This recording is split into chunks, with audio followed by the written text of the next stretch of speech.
नमस्कार दोस्तों, स्वागत है आपका मेरे YouTube चैनल पे। जैसा कि हमने एक सीरीज स्टार्ट की हुई है दिसंबर 2019 का जो नेट का एग्ज़ाम आया था, वो उसके इम्पोर्टेंट क्वेश्चंस मैं डिस्कस कर रहा हूँ। और काफ़ी क्वेश्चन 49 क्वेश्चन मैं डिस्कस कर चुका हूँ पिछली वीडियो में। जिसने नहीं सुना है तो मेरी रिक्वेस्ट है कि उस वीडियो को ज़रूर सुन ले। हर क्वेश्चंस को मैं सब्जेक्ट वाइज बना रहा हूँ। जैसे कि आज मैं जो लेके आया हूँ वो C++ और वेब टेक्नोलॉजी के जितने क्वेश्चंस हमारे आए हुए इस पेपर में दिसंबर 19 के अंदर, वो सारे के सारे क्वेश्चंस मैं यहाँ पर डिस्कस करूँगा।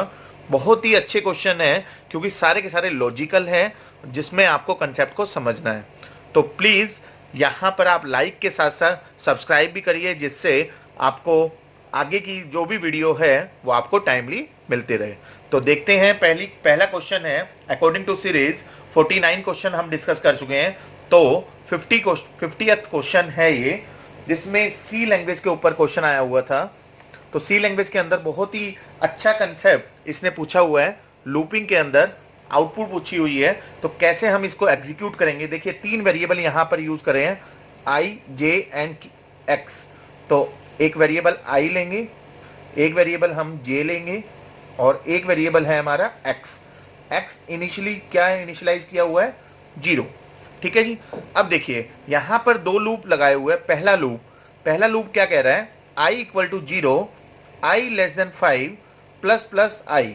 तो इस तरह के लूप में जब ये एग्जीक्यूट होगा तो कैसे एग्जीक्यूट होगा, सबसे पहले i की वैल्यू 0 होगी, इनिशियलाइजेशन, उसके बाद कंडीशन चेक होगी।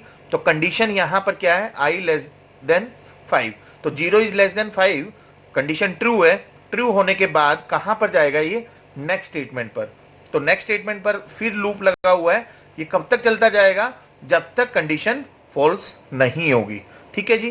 तो मैं आपको यहां पर क्लियर करना चाह रहा हूं कि यहां पर हम 2 वेरिएबल ले लेंगे, आई लेंगे और एक जे लेंगे। तो आई की वैल्यू जब 0 है, कंडीशन ट्रू है, ट्रू होते ही कहां आ जाएगा, नेक्स्ट स्टेटमेंट पर। अब जे की वैल्यू क्या है, 0। तो जे की वैल्यू इनिशियली क्या है यहां पर, 0। आई की वैल्यू 0 के लिए जे कितनी टाइम चलेगा वो देखते हैं हम। जे इज लेस देन आई। देखिए आई की वैल्यू कितनी थी यहां पर, 0, और जे की भी वैल्यू कितनी है, 0।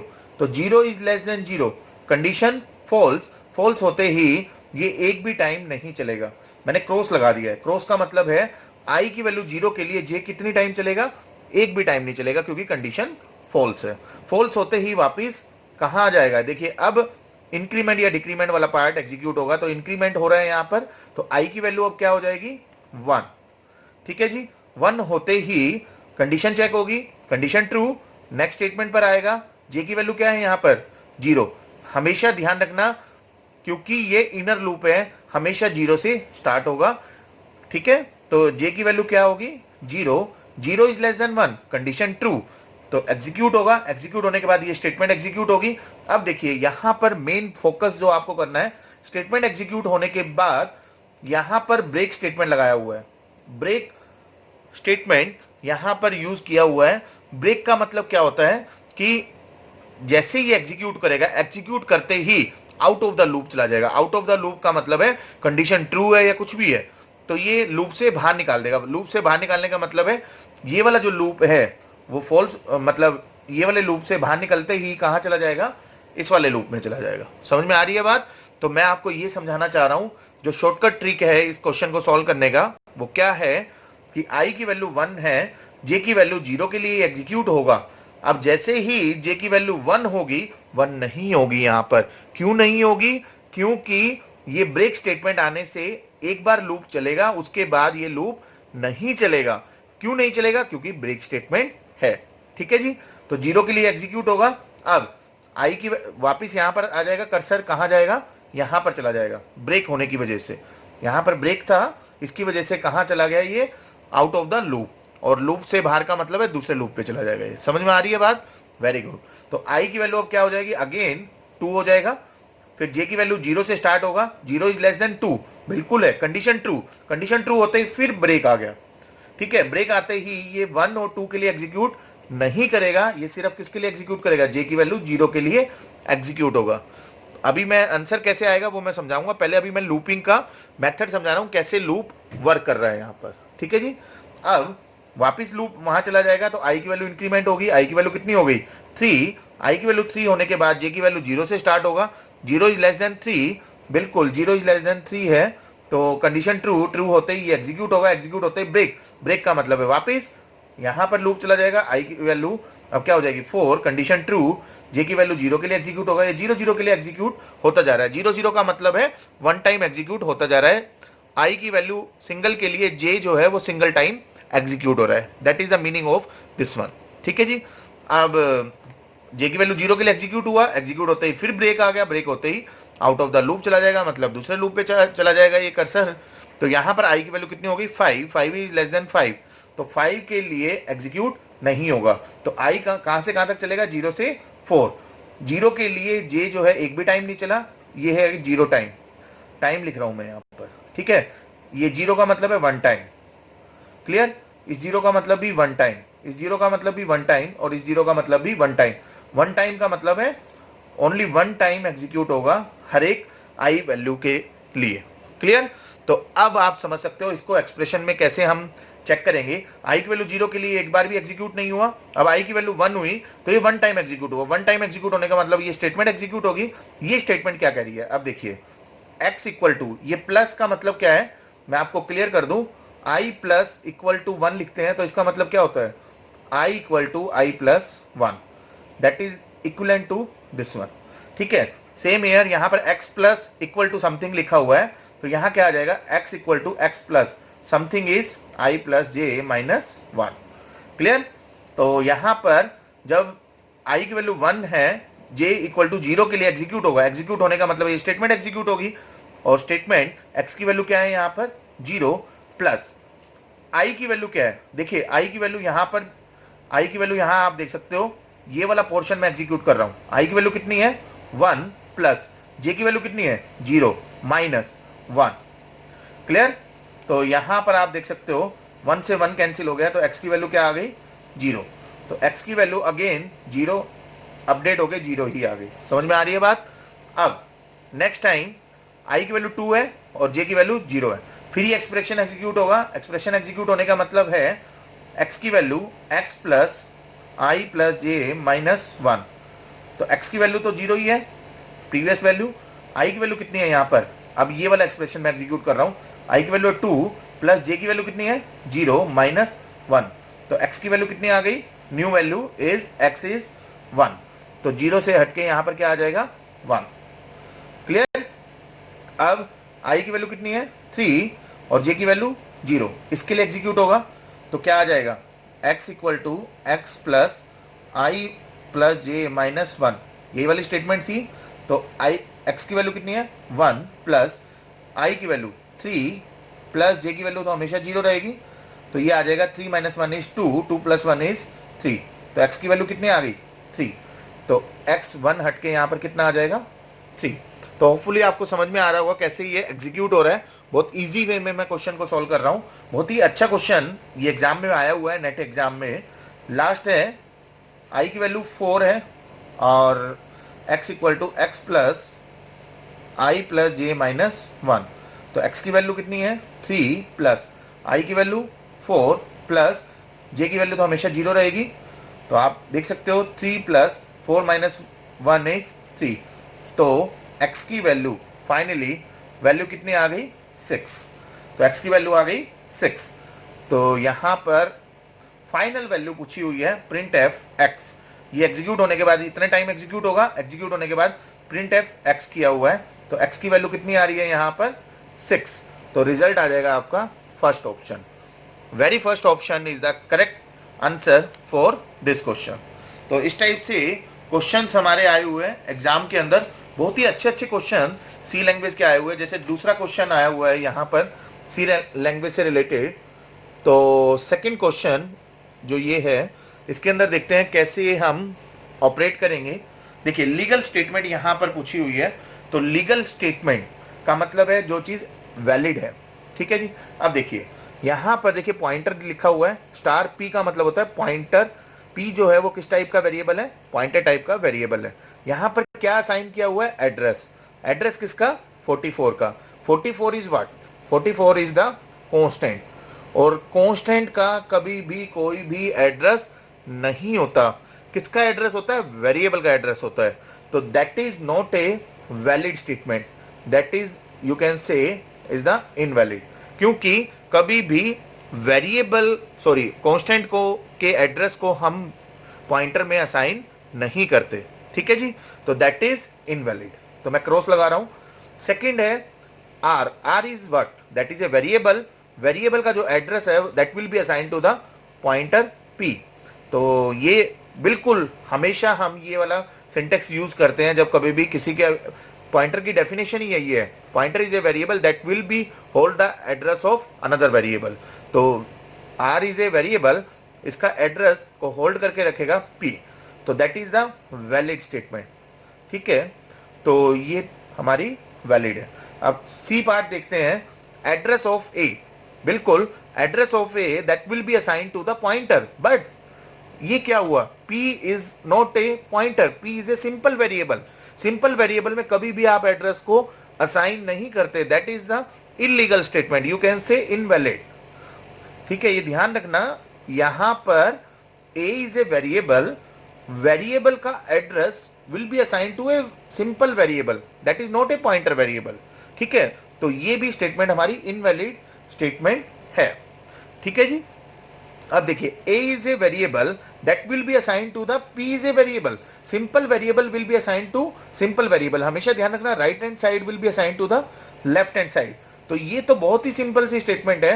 मान लीजिए A की वैल्यू है 1 और P इक्वल टू A अगर हम करते हैं तो बिल्कुल हो जाता है। P की वैल्यू में क्या, P में क्या आ जाता है?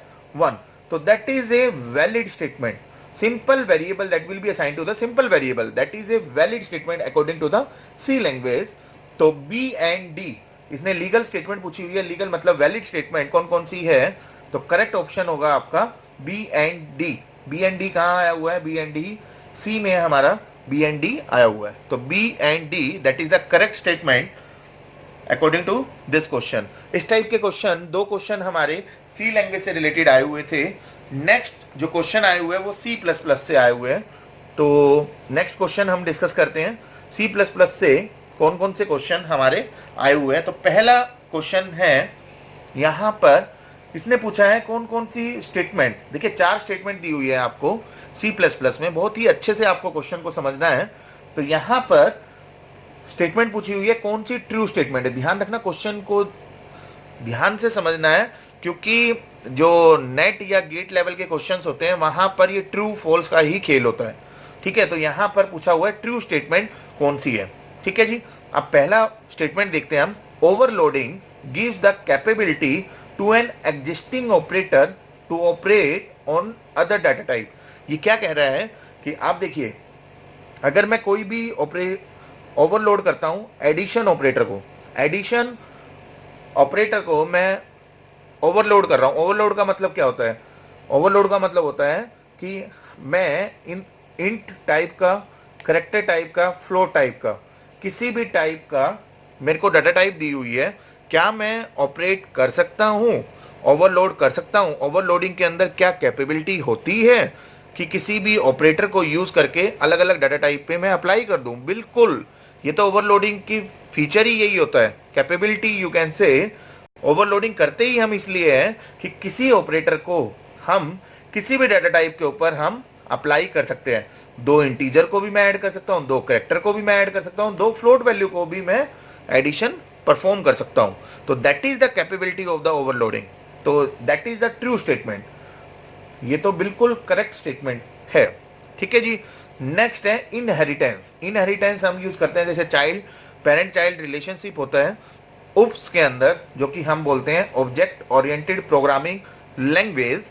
तो inheritance that is A feature that will be used in the OOPS provides support to reusability। reusability एक टर्म है जिसको हम डेफिनेटली इनहेरिटेंस के लिए यूज करते हैं। ये एक प्रॉपर्टी होती है इनहेरिटेंस की। रीयूजेबिलिटी का मतलब क्या होता है कि बेस क्लास के जो फीचर्स होते हैं वो डिराइव क्लास में हमें बार बार डिफाइन नहीं करने पड़ते, हम उनको रीयूज कर सकते हैं। That is the meaning of the reusability, और definitely that will be use in the inheritance. ठीक है, तो that second statement is also a true statement. ठीक है जी, अब थर्ड देखते हैं, when object of a derive class is defined. देखिए ये कह रहा है दो क्लास होती है, एक बेस क्लास, ठीक है, और एक होती है डिराइव क्लास। डिराइव क्लास वो होती है जो कि बेस क्लास से डिराइव्ड होती है, ठीक है। तो यहां पर ये कह रहा है कि अगर मैं डिराइव क्लास का ऑब्जेक्ट डिक्लेयर कर दूं, डिफाइन कर दूं, तो first constructor of derive class is executed, then the constructor of base class is executed. ये कह रहा है कि डिराइव क्लास का ऑब्जेक्ट क्रिएट करते ही आपका जो कंस्ट्रक्टर है वो हमेशा पहले ड्राइव क्लास का होगा, then constructor of base class execute होगा। ये बिल्कुल रॉन्ग स्टेटमेंट है।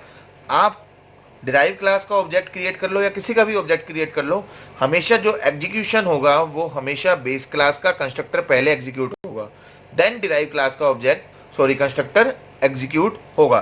तो यहां पर कह रहा है first constructor of derive class execute होगा, नहीं, first constructor of base class execute होना चाहिए।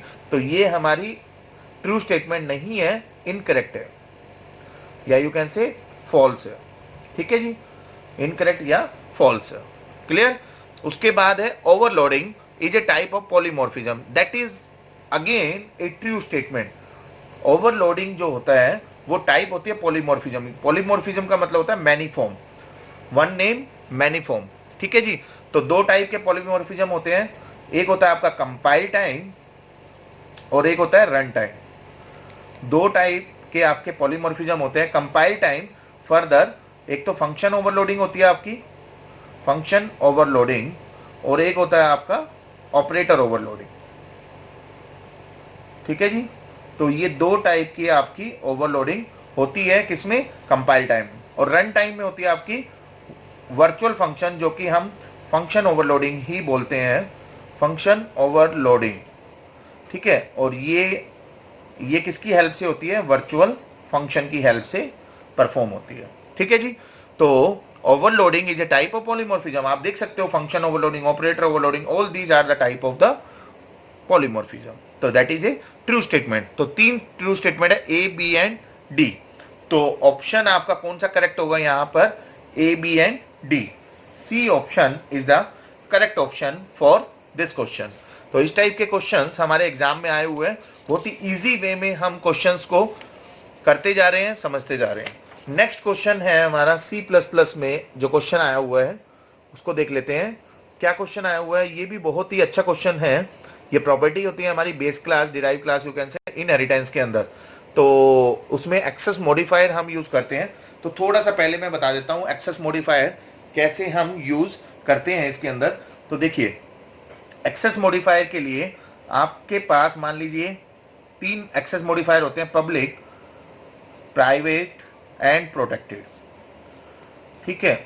मान लीजिए ये तीनों के तीनों बेस क्लास के हैं, तीनों के तीनों बेस क्लास में वेरिएबल है। तो मैं कंपेटिबिलिटी बता रहा हूं आपको।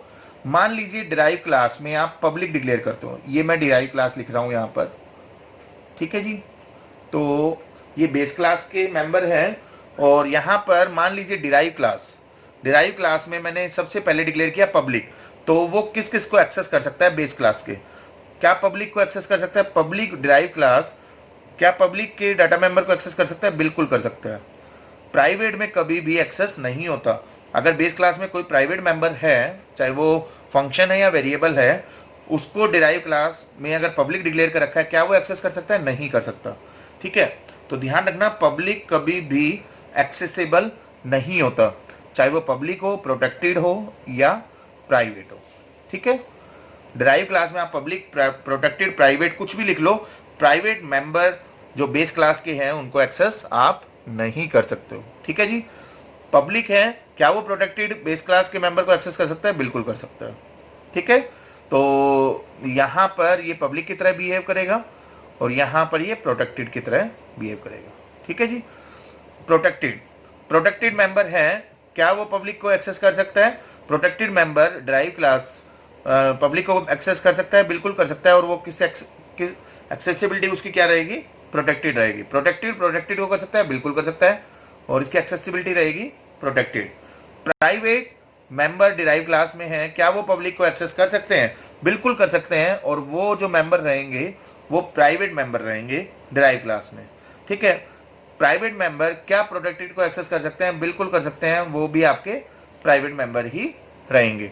तो ये एक्सेसिबिलिटी हमारी होती है, एक्सेसिबिलिटी मैट्रिक्स होती है। तो इसको हम चेक करते हैं। यहाँ पर क्वेश्चन में दिया हुआ है, क्वेश्चन में क्या दिया हुआ है आपको कि एक ए जो है वो बेस क्लास है, A that is a base class in C++ and B the derive class from A with protected inheritance. ध्यान रखना, बी जो है वो डिराइव क्लास है, that will be derive from the A class with protected inheritance. Protected inheritance है, ठीक है जी। तो यहां पर ये कह रहा है which of the following statement is false. देखिए कंफ्यूज कर देता है ये क्वेश्चन में, यहां पर फॉल्स स्टेटमेंट पूछी हुई है, ट्रू स्टेटमेंट नहीं पूछी है फॉर क्लास बी। तो देखिए मैं बता देता हूं आपको one by one. Member function of class B, class B क्या है, डिराइव क्लास है, क्या वो एक्सेस कर सकती है protected data member of class ए। अभी मैंने आपको बताया derive class of protected inheritance बोला है इसने, क्या वो किसको एक्सेस कर सकती है, member function of class B मतलब डिराइव क्लास, क्या वो क्लास ए के प्रोटेक्टेड डाटा को एक्सेस कर सकती है? बिल्कुल कर सकती है। ये भाई अभी मैंने बताया, क्या वो एक्सेस कर सकती है? बिल्कुल कर सकती है। तो ये स्टेटमेंट हमारी ट्रू होगी, इसने फॉल्स पूछी हुई है, ठीक है जी। Second, member function of class B can access public data of class A. बिल्कुल कर सकता है, ये प्रोटेक्टेड था और ये पब्लिक को एक्सेस कर सकता है, बिल्कुल कर सकता है। तो ये भी आपका ट्रू होगा। Member function of class B can't access private data of class A, ये भी बिल्कुल सही है। देखिए मैंने क्रॉस लगा रखा है, क्रॉस का मतलब है ये एक्सेस नहीं कर सकता। और इसने भी कहा है कि क्लास बी के मेंबर जो है प्राइवेट डाटा को एक्सेस नहीं कर सकते क्लास ए के। ये भी स्टेटमेंट हमारी ट्रू है। बात समझ में आ रही है? और हमें निकालना है फॉल्स। तो फोर्थ ऑप्शन हमारा बच जाता है, वो देखते हैं क्या बोल रहा है।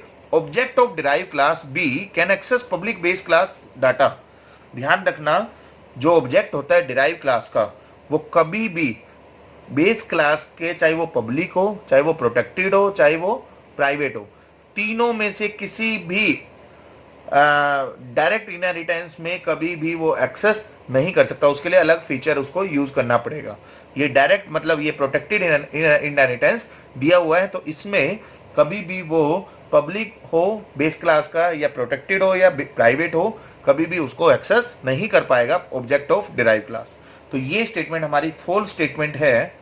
तो हमारा आंसर यही निकल के आ रहा है, फॉल्स स्टेटमेंट पूछी हुई है, तो राइट आंसर हो जाएगा इसका फोर्थ। क्लियर? तो इस टाइप से हम क्वेश्चंस को करेंगे। नेक्स्ट 2 क्वेश्चंस है वो हमारे आ रहे हैं वेब टेक्नोलॉजी के ऊपर। नेक्स्ट क्वेश्चन है हमारा वेब टेक्नोलॉजी के ऊपर। 3 सब्जेक्ट मैं यहां पर कवर अप कर रहा हूं इस वीडियो के अंदर, तो सुनिएगा लास्ट तक। तो यहां पर देखिए विच टैग, यहां पर जो क्वेश्चन पूछा हुआ है, which tag is used to enclose any number of JavaScript statement in HTML document. तो कौन सा ऐसा टैग हम यूज करते हैं जिससे जावास्क्रिप्ट की जितनी भी स्टेटमेंट हो, चाहे कितनी भी नंबर ऑफ स्टेटमेंट हो, उसको वो एक्सेस कर सके। तो आप देखिए यहां पर स्क्रिप्ट, जावास्क्रिप्ट शॉर्टकट में बता रहा हूं, यहां पर वर्ड लिखा हुआ है जावास्क्रिप्ट, स्क्रिप्ट वर्ड आया हुआ है।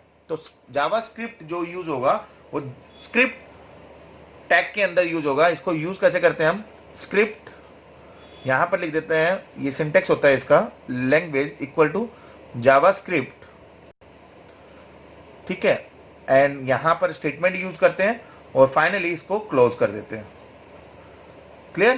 तो इस टाइप से हम इसको यूज करते हैं। तो मैं आपको ये समझाना चाह रहा हूं कि यहां पर कौन सा टैग यूज होगा, स्क्रिप्ट टैग यूज होगा। बॉडी टैग कई बार कंफ्यूज हो जाते हैं स्टूडेंट, बॉडी टैग, बॉडी तो जो है सबको कंटेन करके रखता है, मगर इसने पर्टिकुलर मेंशन किया है कि जावास्क्रिप्ट की स्टेटमेंट, जावास्क्रिप्ट की स्टेटमेंट मतलब जावास्क्रिप्ट यहां डिफाइन कर दिया और इसकी स्टेटमेंट सारी की सारी ये है। ये किसमें यूज हो रही है, स्क्रिप्ट में। स्क्रिप्ट जो है वो बॉडी के अंदर यूज होगा। तो बॉडी के अंदर तो सब कुछ यूज हो रहा है। बात समझ में आ रही है? टाइटल, ऊपर हमारा टाइटल दिया होता है, कोड अलग से कोड मेंशन होता है, ठीक है जी। तो ऑप्शन आ जाएगा इसका second option. Clear? And last question for this video, जो कि हमारा वेब टेक्नोलॉजी में टैग के ऊपर क्वेश्चन आया हुआ है, तो इसको भी देख लेते हैं। बहुत ही इजी क्वेश्चन है ये। जब कभी भी मैचिंग से रिलेटेड क्वेश्चन आ जाए तो हमेशा एलिमिनेट किया करो या 1-2 ऑप्शन को करेक्ट किया करो, तभी आप आंसर करेक्ट वे में दोगे, क्योंकि यहाँ पर नेगेटिव मार्किंग नहीं होती। सबसे प्लस पॉइंट ये होता है नेट के क्वेश्चंस में। और जब कभी भी मैचिंग आ जाए तो मैचिंग में हमेशा ध्यान रखना है आपको कि वहां पर 1 या 2 का मीनिंग अगर आपको पता है तो आपको पूरा का पूरा आंसर निकालने में ईजी रहेगा। तो देखिए TR, टी आर जो यूज करते हैं हम वो टेबल रो के लिए यूज करते हैं। T R stand for the table row. तो कहीं पर भी टेबल की रो वर्ड यूज किया हुआ है, यहाँ पर यूज किया हुआ है each row in the table. तो बी जो है वो थर्ड से मैच कर जाएगा। ए जो होता है वो एंकर टैग होता है। एंकर टैग, एंकर जो बेसिकली यूज करते हैं वो हाइपर लिंकिंग के लिए यूज करते हैं। क्या लिंकिंग वर्ड कहीं यूज किया हुआ है? बिल्कुल, लिंक इन द, तो टू क्रिएट लिंक। तो डी जो है वो फर्स्ट से मैच कर रहा है। फर्स्ट कहाँ आया हुआ है? यहाँ पर और यहाँ पर, ये दोनों क्रॉस हो गए आपके, ठीक है। ए और बी आपका एलिमिनेट हो गया बहुत ही सिंपल वे में। उसके बाद बी किससे मैच कर रहा है? थर्ड से। बी थर्ड से मैच कर रहा है, यहाँ पर ये दिख गया हमें, और बी फोर्थ, तो ये भी हमारा क्रॉस हो जाएगा, ठीक है जी। तो राइट ऑप्शन हो जाएगा हमारा सी।